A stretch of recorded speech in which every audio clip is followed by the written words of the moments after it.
Canadian police have made several arrests as they cleared protesters and vehicles from the Ambassador Bridge. The key link to the U.S. was occupied by trucker-led demonstrations over COVID restrictions. American officials had pressed for a quick resolution as these blockades hit auto industries in both countries. Most of the vehicles were removed, but hundreds of people refused to leave. William Denselow reports.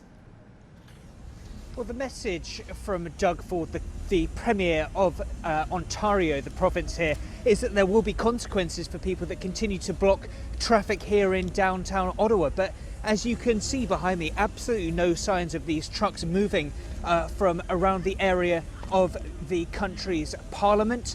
There's very much a party atmosphere. You can probably hear the music blaring behind me. That's a continuation of what we saw on Saturday evening, where thousands of protesters took to the streets chanting freedom, freedom, freedom, absolutely adamant that they will not leave unless their demands are met. They are calling for vaccine mandates and COVID-19 restrictions in general to be scrapped. We have, though, heard from police here in Ottawa. They say that they need more resources going forward to offer what they need when it comes to moving protesters on.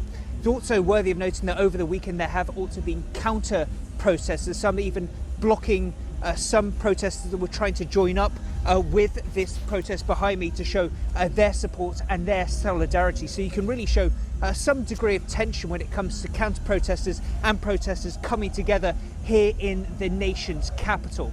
Of course, Justin Trudeau, the Prime Minister of Canada, has said over the recent days that there would be an increased police presence, and we're starting to see that play out in some parts of the country. Of course, the Ambassador Bridge, that critical trade route between the US and Canada, we are seeing that protesters have been started to clear. We've heard from Windsor Police that they say that they have zero tolerance for illegal activity. This comes after a court injunction was issued on Friday, and despite that, protesters were showing up on Saturday to make their voices heard that they want to see their demands met before clearing the area. We've also heard from the White House's Homeland Security Advisor Liz Sherwood-Randall, saying that she's been in contact with Canadian authorities and they consider that that bridge, that critical trade route, is secured. Officials are saying they're expecting trade between the US and Canada through that particular bridge to continue later today.